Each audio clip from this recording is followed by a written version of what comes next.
回来了怎么不接电话？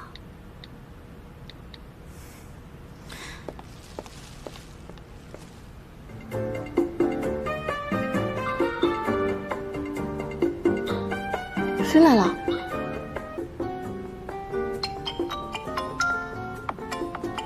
姚明给你打电话了，你要回一个吗？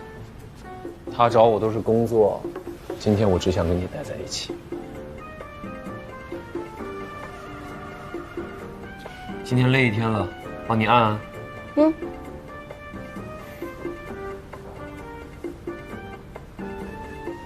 左边。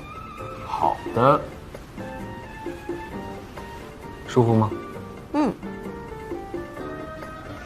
你说我们今天踏青、逛超市、买菜回家做饭。我怎么跟你谈个恋爱，马上就奔老年生活了？情侣这些浪漫的事一件都没做。怎么老年生活了？那你想做什么？我想和你一起压马路。一起穿情侣装，一起看星星、日出，一起亲亲。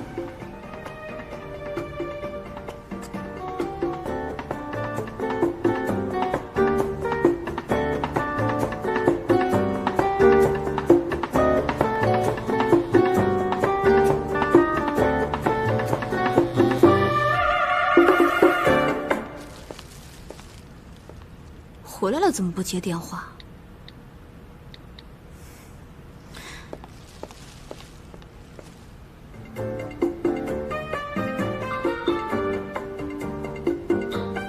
谁来了？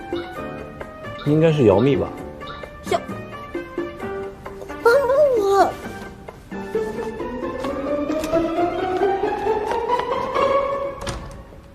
你怎么不接电话呀？你去超市了？我把东西给你放冰箱了。你放那儿就行了，我自己收拾就可以了。你自己收拾行吗？你怎么突然想起来去逛超市了？给你打电话不接，发短信也不回。以后这些东西你不用帮我采购了，我自己可以。你不是嫌干这些事情耽误时间吗？自己逛超市当然没意思了。太晚了，你早点回去休息吧。我饿了，我煮个面吃。我今天忙一天了，你回去点外卖吧。那我喝个茶走了。喝茶容易兴奋，我想早点睡觉。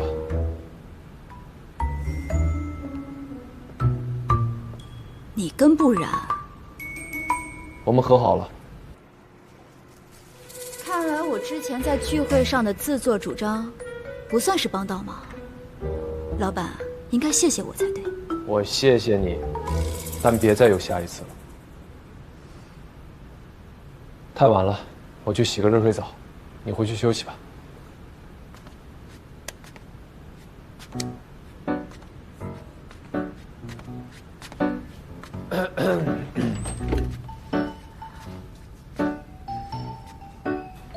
哎呦，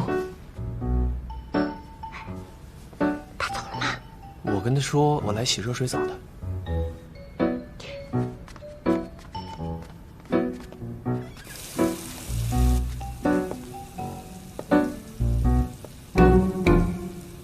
聪明啊！但是姚蜜怎么知道你家的密码？我的错，马上改。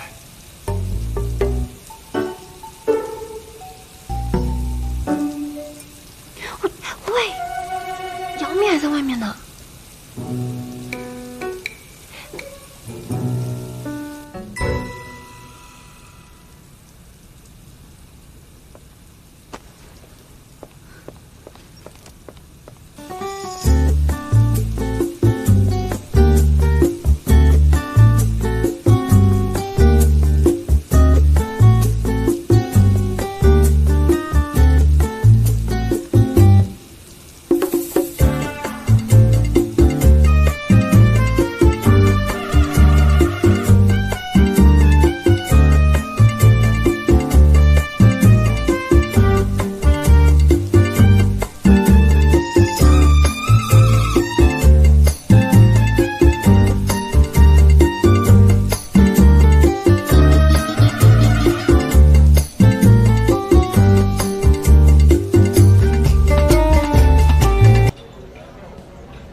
易子鹤，什么意思？来相亲就拿出点诚意来，只会看手机喝闷酒，瞧不起谁呢？吵吵嚷嚷干嘛？就是走个过场嘛，彼此回去好交差不行吗？你真是不把别人的时间当回事儿。本小姐一天赚的钱，包个男人各项能力都能秒你，成天拿着长辈施舍你的钱，装大爷的孙子，我真瞧不上。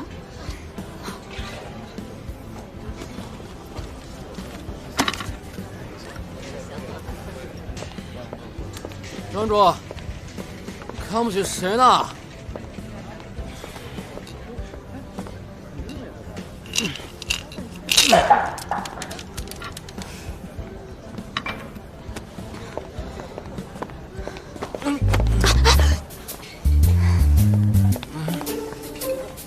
这不是陆晨阳的心腹姚蜜吗？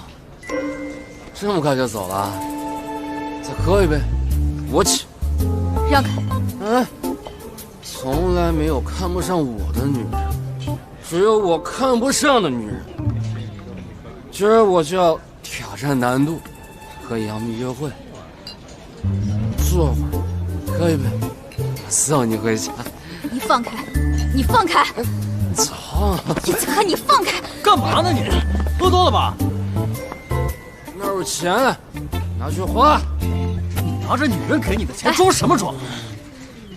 我，易子鹤，你干嘛你？大哥，大哥您消消气啊！我朋友相亲伤了自尊，多有得罪，我替他向您道歉。对不起啊，我这就带他走。注意点儿。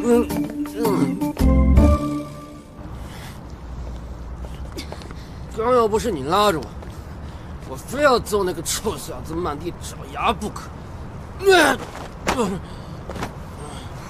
丢人现眼！哎，你干嘛？等等，放手！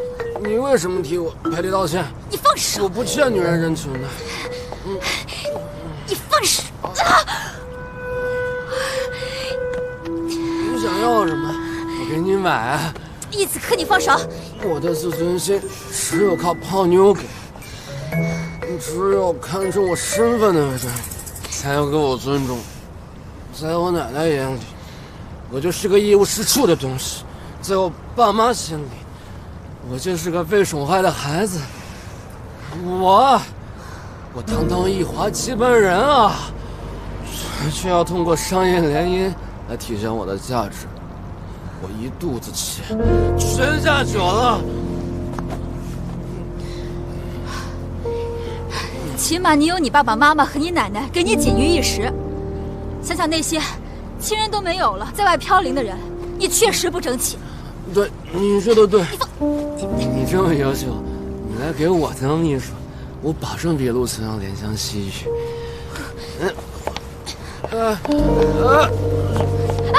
别走，我还没说完。我得找人倾诉倾诉。倾诉倾诉。喂，老板，我现在有点麻烦，我把位置发你。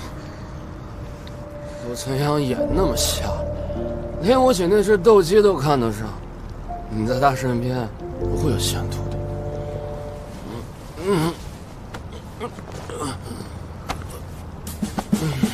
易子鹤，易子鹤，易子鹤！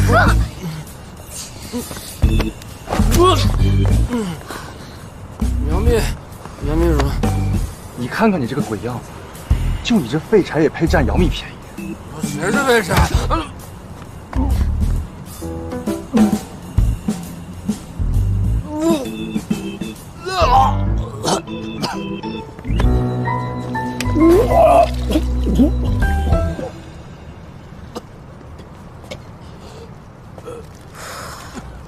给，谢谢啊。这么巧，散步刚好经过。我欠你一个人情，找机会还你。现在还怎么样？我听说陆晨阳原本是要做陆家的上门女婿，这件事情是真是假？帮不然打听的。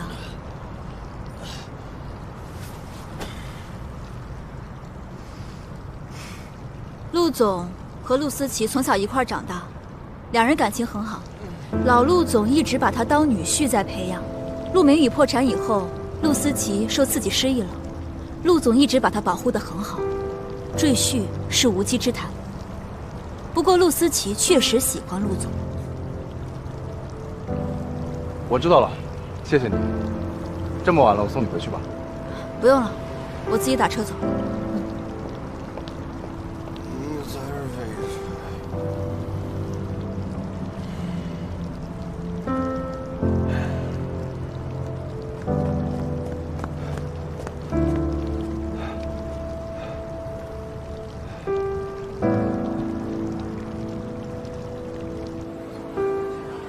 谢谢你帮了姚蜜。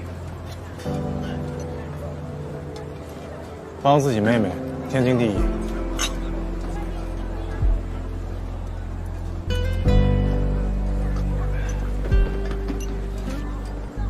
不过我想问你，怎么就在关键时刻这个日记本就出现了？你不会是做的道具糊弄我的吧？我哪有那么多功夫写这么多？我只要把你的所作所为告诉不然，你就对我没什么威胁了。那你怎么不跟他说啊？你不像是会心软的人。因为你是他最在乎、最珍惜的朋友。如果让他失去你这个朋友，恐怕比失去我更让他痛苦。我不会做这么蠢的事儿。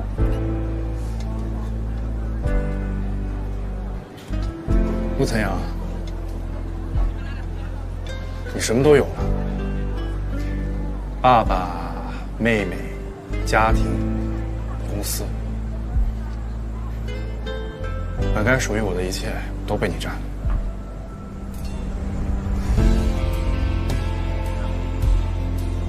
你能不能就把不然让给我？不可能。如果你心里不平衡的话，我可以把品上的全部股份都给你和思琪。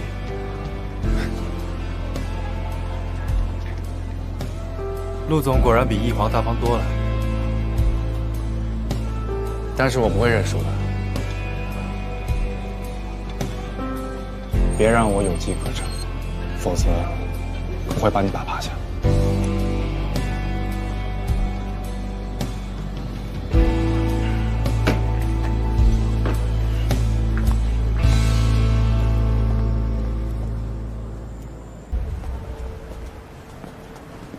医生，我妈怎么样啊？没什么大碍，她这个病忌讳情绪激动，以后千万不能再让她受刺激了。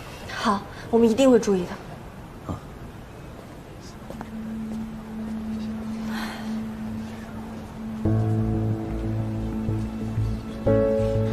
你可露面了，再忙你也不能耽误治疗啊！走，跟我去扎针。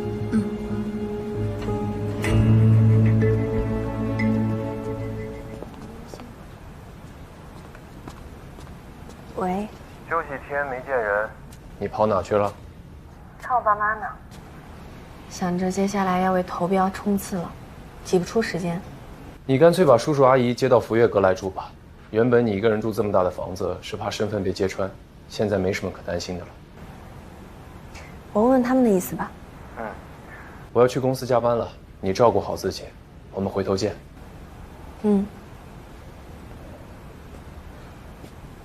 没事吧，小冉？爸，陆晨阳说让你和妈搬到福月阁去住。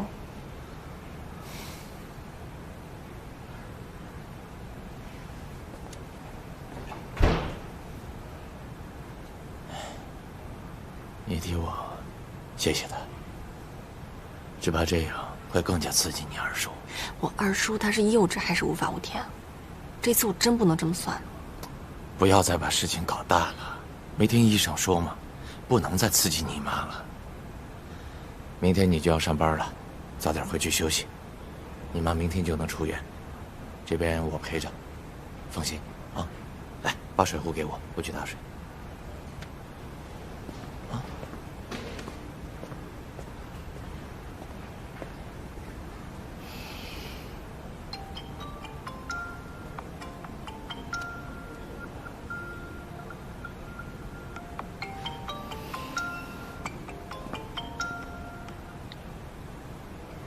奶奶，听说你妈住院了，他就是身体太弱了。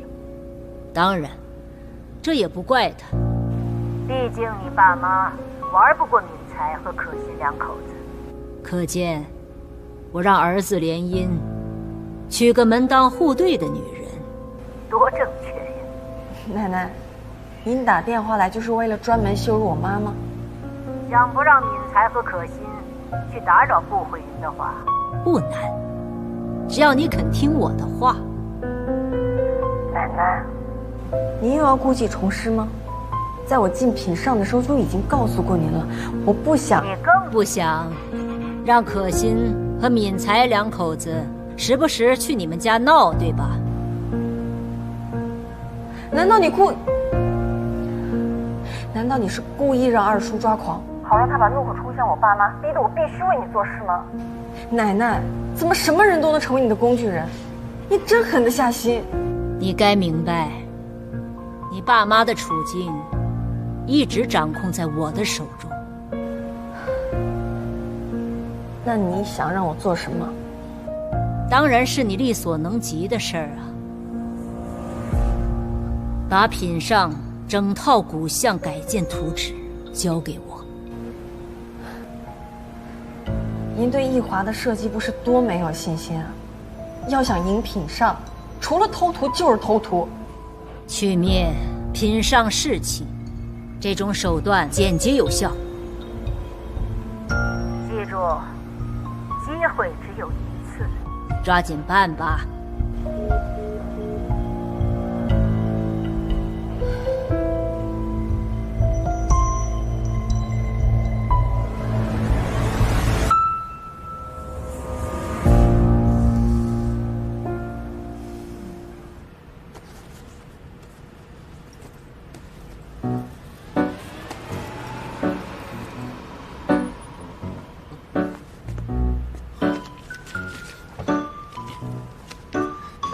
老裴，聊几句再走吧。我跟你有什么好聊的？看看我给你准备的礼物啊。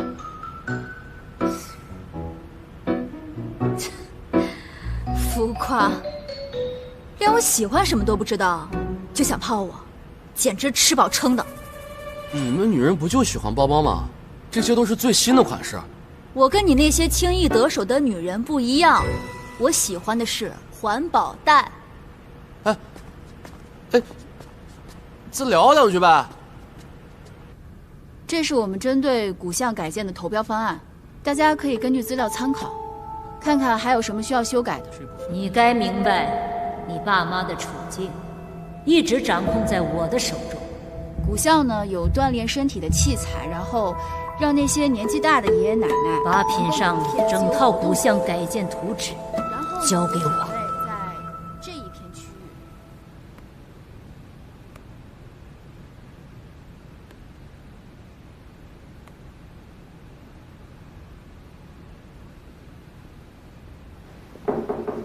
请进。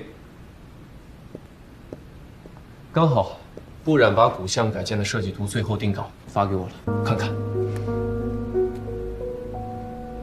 上午去扎了针，马医生说我治疗迟迟没有效果，可能是因为太忙的缘故。你不要太着急，这个事情得慢慢来。我想把这2年的年假一起休了。现在嘛，公司马上要面临一个大考。老板指的是古巷改建的投标吧？不染的设计已经收尾，马上就要进入投标流程的下一阶段。公司对于这种业务早已驾轻就熟，老板您就放心吧。我正好趁此机会给自己放放空，顺便再采采风，有什么好的思路随时跟您同步。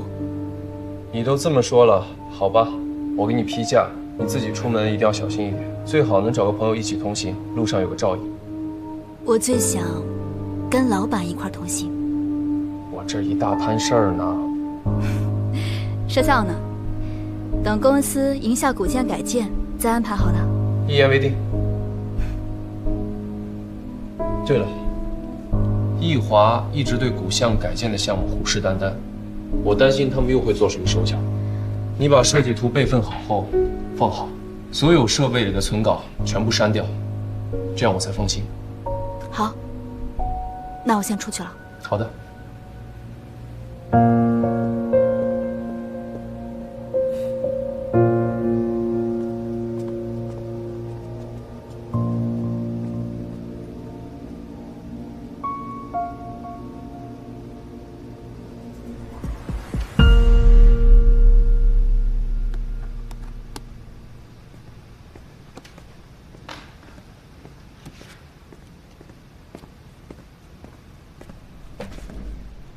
大姐，你下班。你的设计我认真看过，我对你很有信心。我没设计过这么大体量的，确实有点压力。自信一点儿，你可是赢过陈曼妮的人。那可是托了你的福，我还是清楚自己和知名设计师之间是有差距的。你的定稿我看完了，我觉得你的设计不哗众取宠，更耐看，更有温度，而且更有美学生命力。就像你一样，越相处越喜欢，越来越喜欢。虽然听起来有点肉麻，不过我喜欢。我知道。我的巧克力吃完了，你去楼下的便利店帮我买一盒。没问题，我在楼下等你。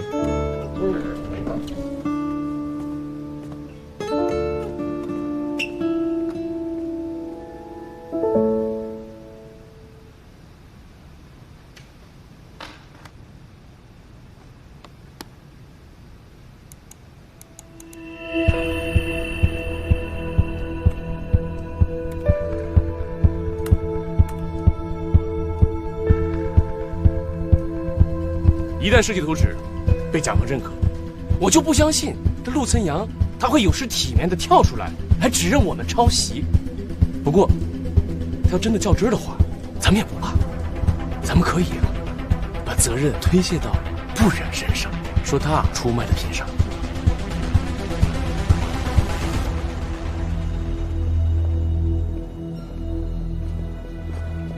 华董来的真早啊！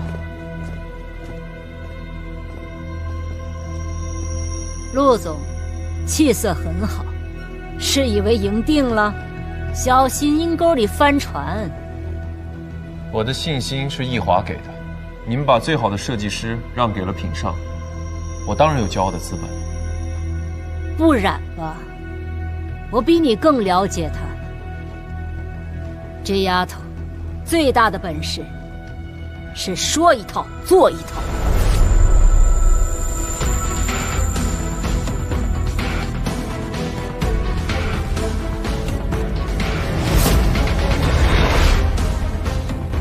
想让我出卖品商，没门儿！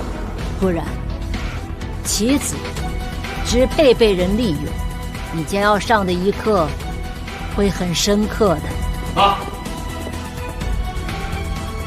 华董还敢用这种情绪管理不及格的中年男人吗？再怎么说，我也比你一家人更忠心耿耿。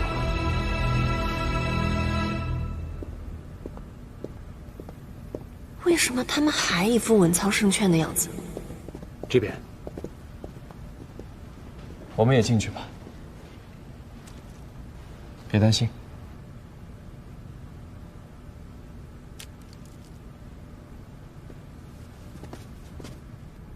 总而言之，我们公司关于古巷改建的主张就是全部翻新，追逐潮流。感谢大家的聆听，谢谢大家。接下来有请易华集团展示并陈述古巷改建的方案。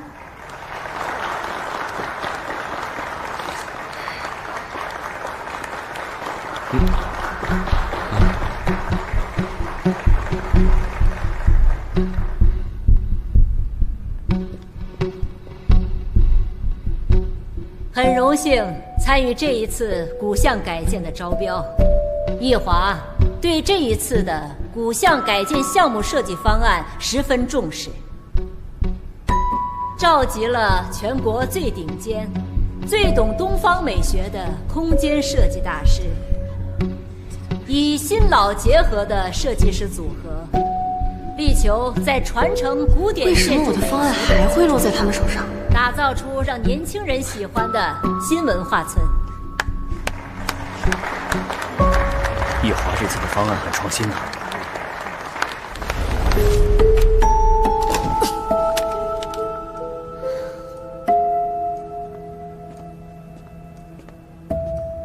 妈，我相信里面的东西应该能让我将功折罪。这是什么？我虽然戚大哥在您心目中永远比我重要，可是我始终想着为您为易华出力。我在品上收买了一个员工，拿到他们的设计图纸并进行了优化。另外，我还找了关系，让我们在品上前面介绍方案。难得你的思路和我同步。敏才，知耻而后勇也。谢谢妈夸奖。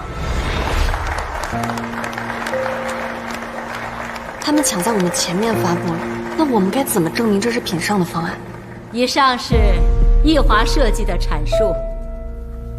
易华身为到底是谁泄露了不然的方案？在设计上，本着向在座的诸多新生力量学习的态度，来参与本次的竞标。能不能被选中，我都希望我们能为乡村文化的振兴与建设贡献绵薄之力。谢谢大家。好，易华的方案太完美了。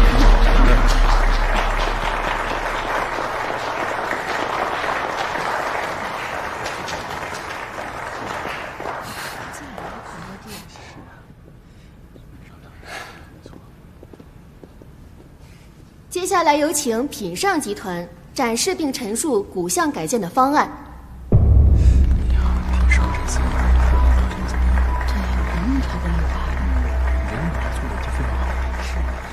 是挺期待品上的方案。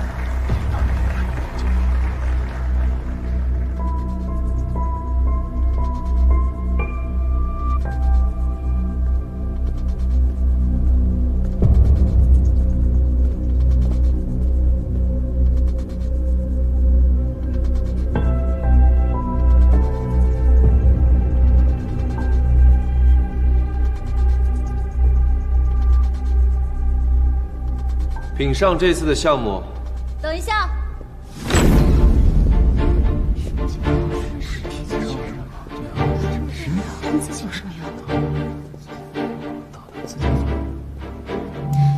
新方案在陈曼妮的协助下及时完成，接下来交给我来阐述吧。没事，掀不起什么大浪。各位好，我是品上的姚乐飞。最近，我与著名设计师陈曼妮老师走访了一些文化气息浓厚、发展和保护都做得不错的古巷，并邀请了陈曼妮老师为我们的方案做出了优化。大家请看。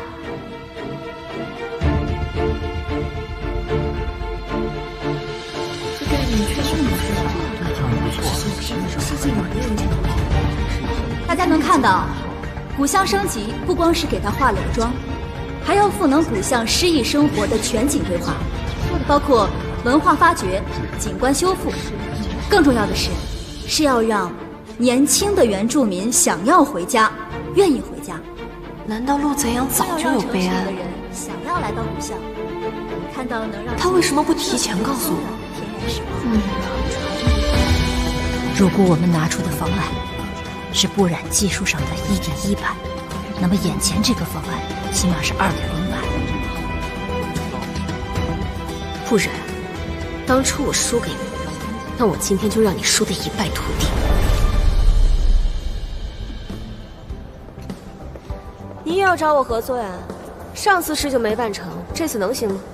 这次邀请你的项目，一定能让你一雪前耻，好好教训不染。不染不是你的好朋友吗？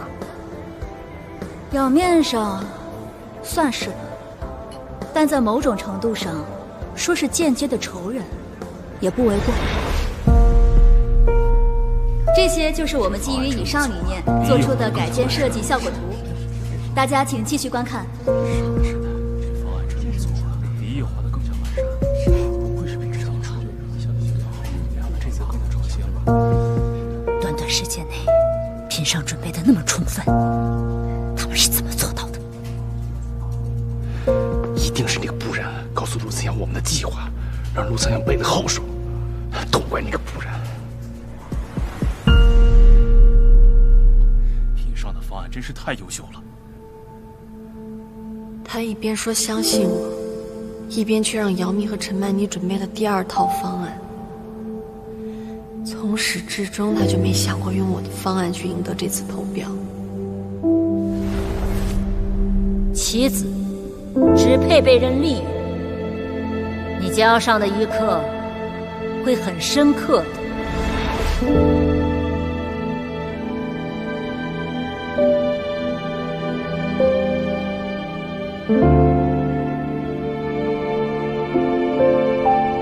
以上就是我们的方案。不愧是平商了，这方案既创新又完整，比易华的更加完美。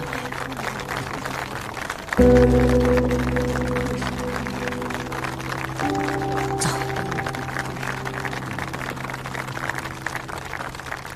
恭喜陆总，品上的方案真是太优秀了。陆总，我们评委会会对你的方案认真研究的。老板，听这掌声，品上赢了。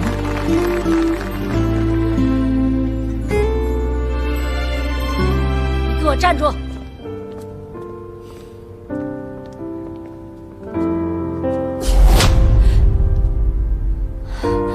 你竟然一再踏着易华的利益去讨好陆岑阳，我会让你知道背叛我的后果。我没有。不是你配合陆岑阳，那他怎么会提前准备一个完全压制易华的方案来？哪有当小偷的人还理直气壮的？谁是小偷？你胡说什么呢？你们别拍了，别拍了，谁让你拍了？你比你妈蠢多了。你妈至少选中了敏德肯对她好，而你呢，相中了一个只会利用你的人。陆岑阳根本没打算用你的方案，他根本不相信你，而你为了他，彻底失去能救赎你爸妈的机会。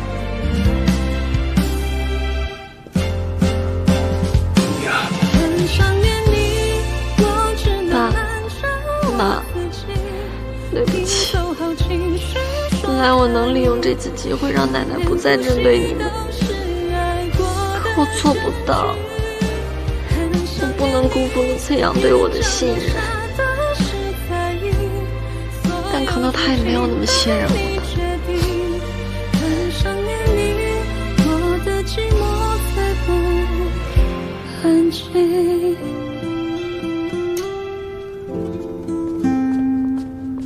陆总，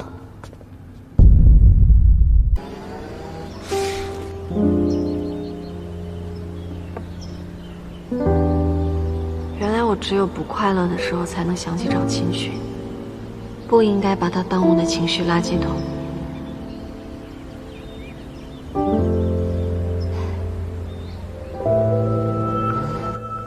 今天竞标现场最炸裂的新闻是，不染挨易华董事长耳光的视频。我还听说凯瑞姐突然离职，也是不染责怪。当然是他，你当他什么好东西？陆总不喜欢同事之间相互议论。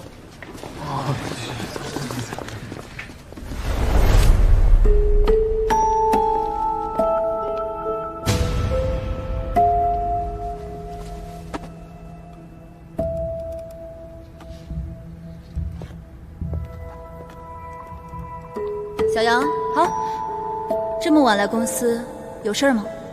哦，我那个钥匙忘记拿了，我回来拿一下。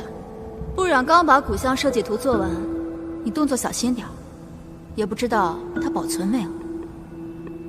好，我知道了。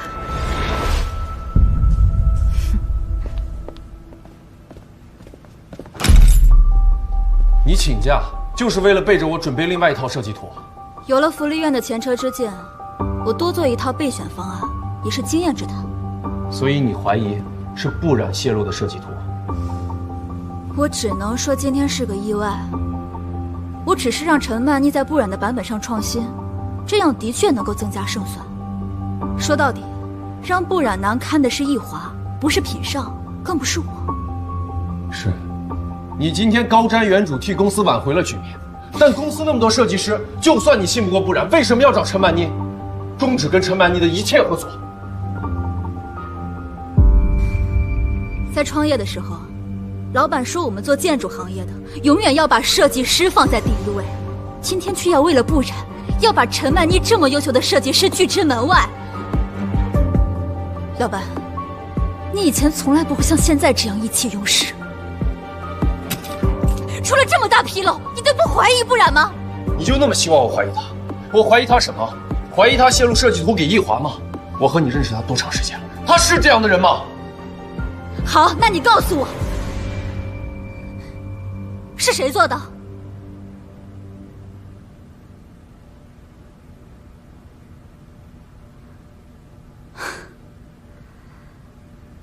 原来你早就猜到了。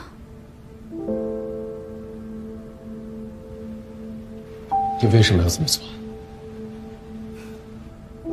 为了把不染赶出品尚，他是易家人，就不该留在这里。你简直是无理取闹！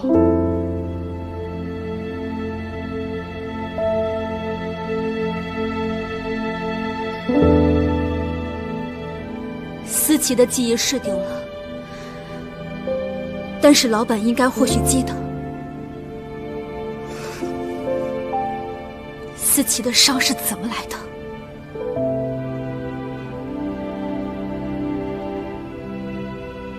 爸爸当初从楼上一跃而下，我赶到现场的时候，一时没有反应过来，没有注意到一辆车撞过来，是你把我推开的。这个疤就是你替我手上留下的。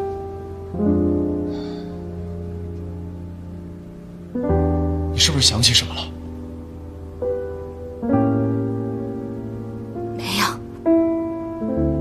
既然老板记得那么清楚，那一定不会辜负思琪的吧？今天就算站在我面前的是思琪，我也是同样的态度。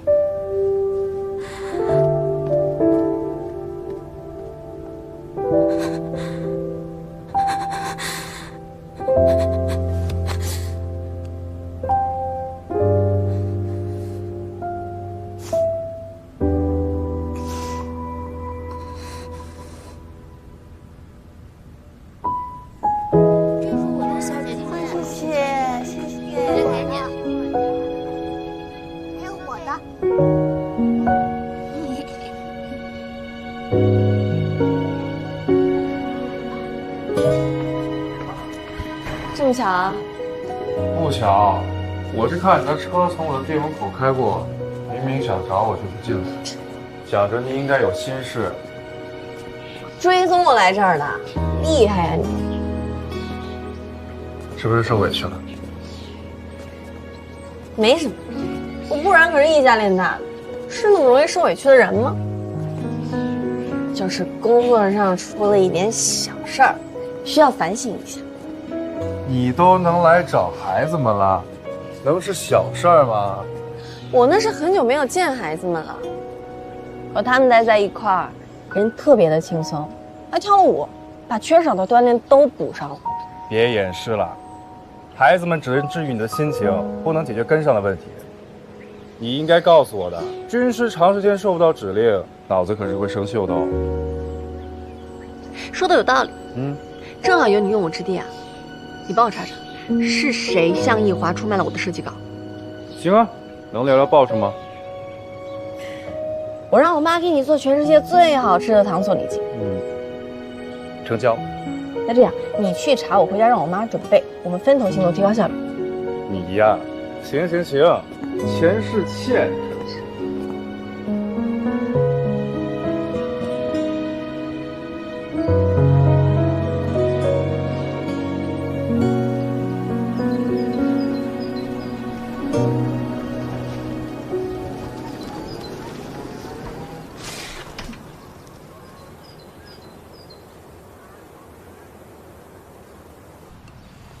快来。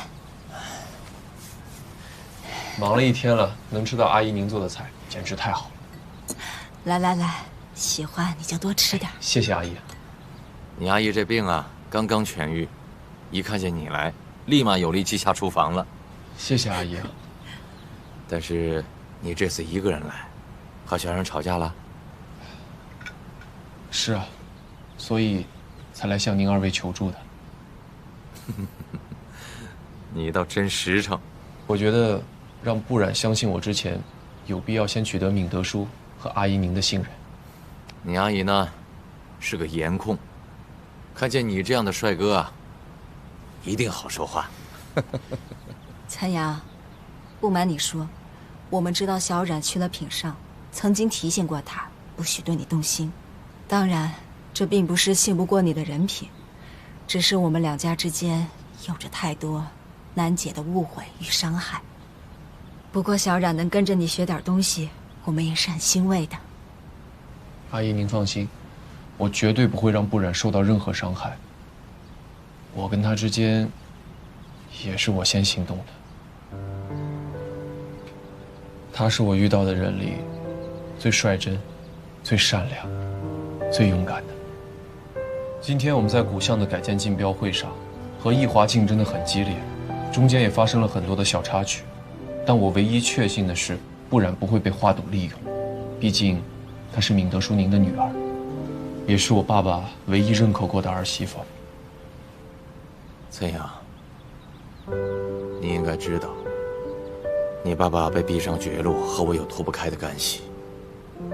我想知道，你是怎么肯谅解我的？叔叔，之前那些匿名的提醒电话，都是您打的吧？你都知道了？这些想要知道很容易查清。这些年，我也一直在了解当年发生的事情。7年前，您主张两家公司合并，利用易华的资金优势和陆氏的项目优势，抱团度过行业寒冬。但有人在确认的合同当中加入了严苛的成本控制标准。明知道我爸爸有过分追求细节的脾气，还故意惹他不满，他想要毁约，就只能找到您，而您在关键的时候离职了。后来，陆氏被追诉了高额的违约金。我原本想利用自己的辞职，迫使易华退让，结果我和妻女分开了7年。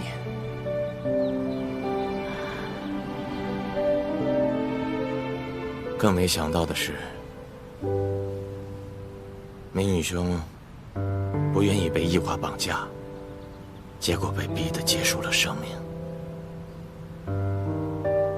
对此，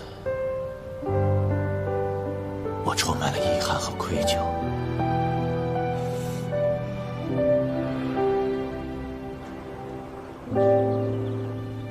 崔阳，小冉和陆兄是一样的人，心思里只有把事情做好，这一点我可以用我的生命保证。叔叔，您放心，就算您今天不说这些，我也绝对不会怀疑不然。不然的话，我也不会来你们家蹭饭的。华董的套路我们都懂，如果我辜负了不然，他就能挑拨您来对付我。所以，那不能，我们不会变成那种人。阿姨您放心，想要扳倒易家，就凭易敏才和易子鹤那点能耐，我早就借他们把华董气得怀疑人生。我之所以没有这么做，是因为我不想变得像华董一样。如果易家倒了，会连累千千万万的员工和客户。我不想陆氏的悲剧在别人身上重演。那你就不怕因为你的心软，早晚易家会反扑？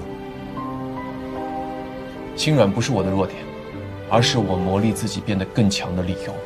我会强大到改变易华的经营理念。只要有不然，还有您二位的支持，我非常有信心。今天的意外，对我来说是个提醒，我不该让不然被人捏住软肋。阿姨，您今后的治疗都包在我身上。什么都瞒不过你。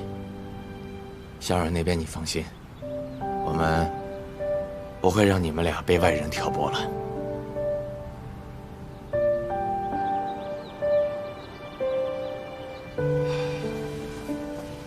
明德说，其实是我找不到不然了，不然我也不会来找你们想办法。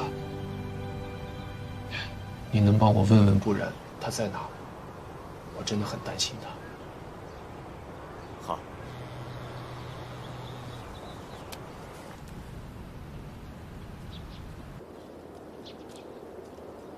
我这边没有找到切实的证据，但我想 Carrie 之前也是帮易华做事，他走了之后，有没有可能是之前你们公司跟他走得近的人接替了他？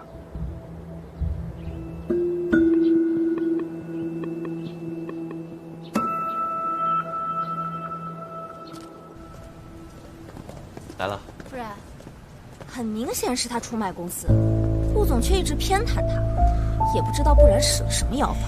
他要是还有点自尊心，最好能够低调的离开公司。现在一想到还要和他共事，简直羞耻。小杨，你怎么知道是陆总偏袒了我？网上都发了你挨华总耳光的视频，而且你们的对话也都清清楚楚，你还有什么可狡辩的？那你听清楚华董说什么了吗？华董说的是，我把易华卖了，他不会原谅我。换言之，他收买我没有成功。陆总清楚原委，才相信我没有背叛公司。但是你依然在这里嚼舌根，还说什么偏袒？是啊，偏袒的意思是说，明知道我错了还要包庇我。视频已经证明了我没有错，你又为什么就要说我错了呢？心虚的人才会贼喊捉贼，该不会偷图纸的人是你吧？你胡说！上周六我亲眼看到你鬼鬼祟祟进入公司，还打开了电脑，不是偷图纸是什么？设计图都是我画的，我用得着周六鬼鬼祟祟来公司的电脑上偷吗？时间地点干什么你都记得这么清楚，我看这偷图纸的人就是你。啊，对了，设计部里面虽然没有监控，但是你在公司逗留了多久，门口的监控可以查得清清楚楚。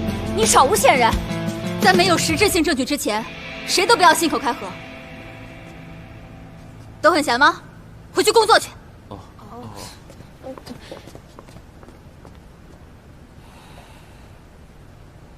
杨幂，你怎么知道我的设计图会被易华偷窃，还特意准备了第二套方案？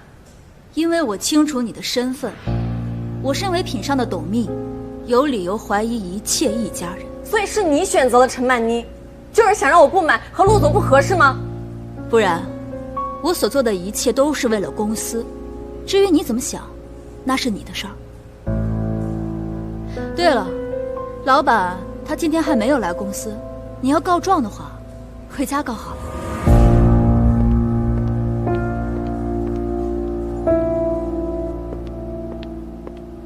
老婆来了，坐吧。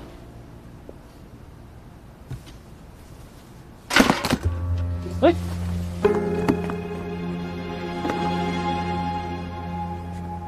你这是什么意思啊？设计图纸可是我找人偷回来的。那又怎么样？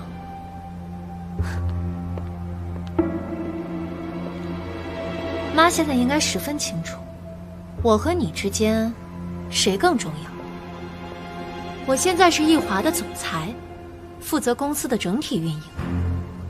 不过，我帮你跟妈说了好话，我的办公室给你，你现在就是易华的办公室主任，负责内务。你这个婆娘，连老公的房东你都抢啊！我坐上这个位置，都是为了子赫。你最好跟我相向而行，争点气。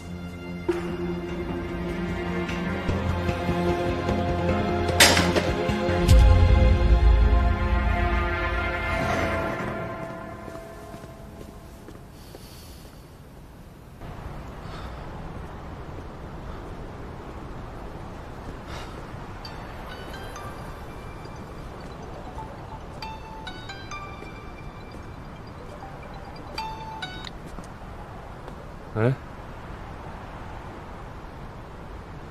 钱都给过你了，你还好意思再来跟我要？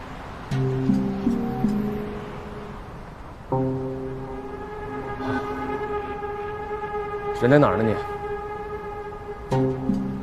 你等我。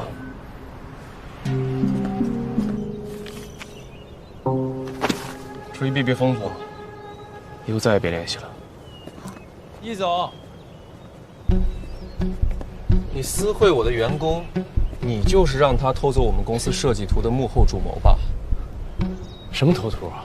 哎，偷情不行啊！哎呀，易总，现在偷情都这么光明磊落了，佩服，佩服。小杨，如果我把你跟易总的事情告诉易夫人，知道得罪孟家是什么后果吗？陆总，我错了，你放过我吧。那得看易总是什么态度了。易总，我们两个做个交易吧。你答应我，从今往后不再为难易敏德一家人，我就不拿你收买小杨的事情为难你。我们录个口头保证，就算成交了。易总，这钱我不要了，你让陆总放过我吧。陆总，我其实当时还是很犹豫的，我原本不想这么做。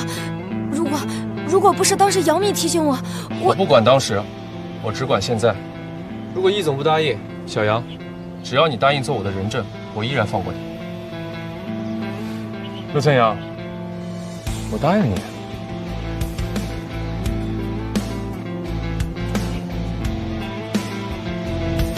我易敏才保证，不再找易敏德一家的茬。不然呢？你有的是办法说说啊，还要什么不然啊？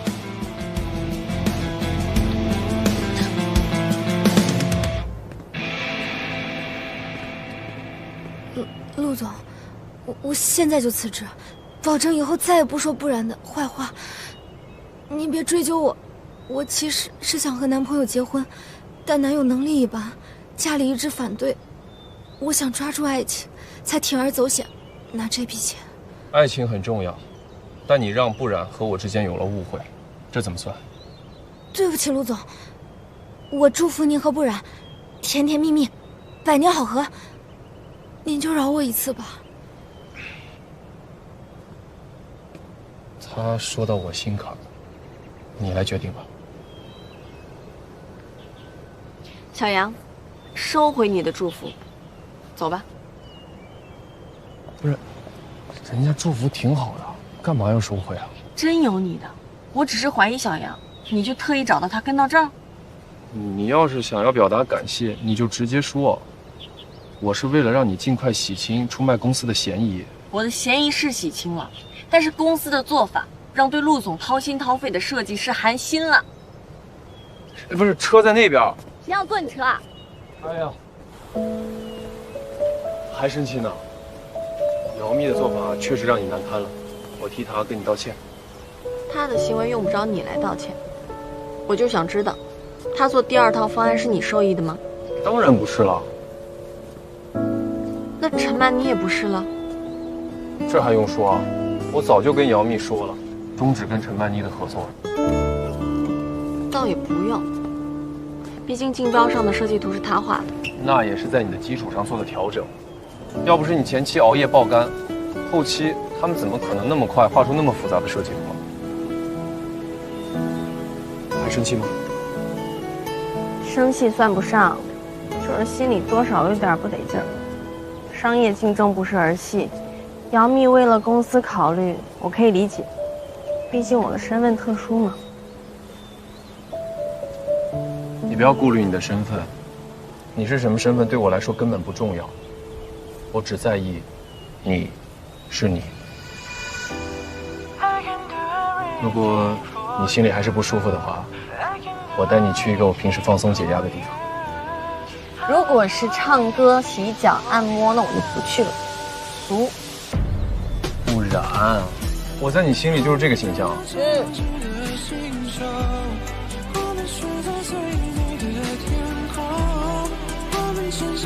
走吧，特别好玩。走了。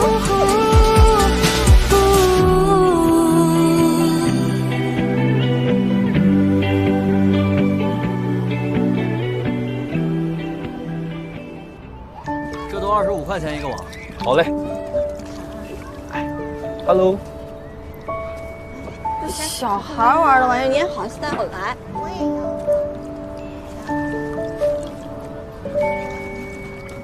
怎么，觉得丢人啊？感情你带我来这儿就是为了磨砺我的内心啊？你要是觉得用了陈曼妮的设计心有芥蒂，那就应该磨练磨练自己强大的内心。我给你展现一下我的绝活。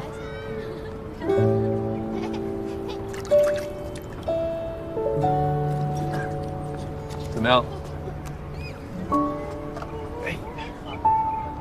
别在意别人怎么看，专心捞鱼。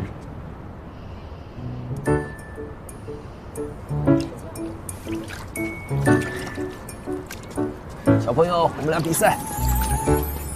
我又捞到了。有你在我身边啊，我觉得我今天运气都变好了。哎，你这一碰我的网都破了，咱俩八字不好。哎，乖。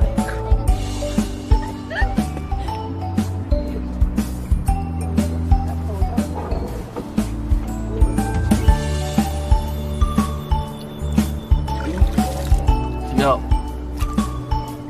我们两个配合，那就是如虎添翼。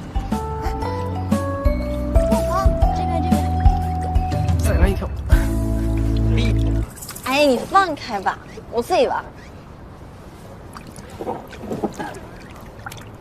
你今天受的委屈最大，所以你想怎么样就怎么样。你真的没有怀疑过我吗？没有。我们说过要相信彼此。事情发生后，我唯一担心一件事，就是你不理我，所以我才跑去你家找你爸妈办救兵。那你的救兵也不太靠谱，他们到现在都没有打过一个电话为你说好话。那是因为他们信任我们之间的感情。臭美。那这样，我们比比，看谁今天捞的鱼多。你如果比我多的话，古巷改建我让你跟项目。好啊，那我就让你见识一下我的内心够不够强大。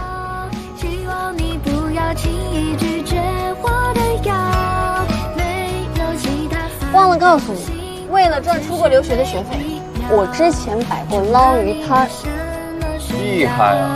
好想要带你一起去城堡，希望你不要轻易拒绝我的邀，没有其他打扰，心动持续每一秒，就让城堡被爱围绕。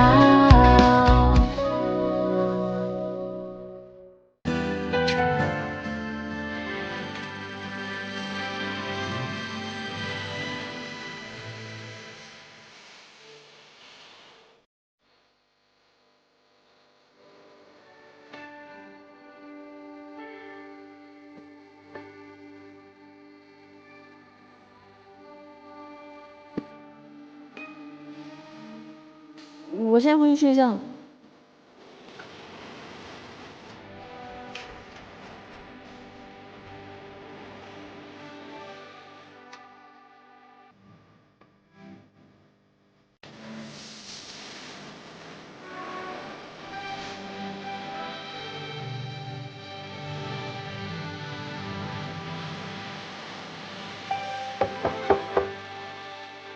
可以进吗？可以。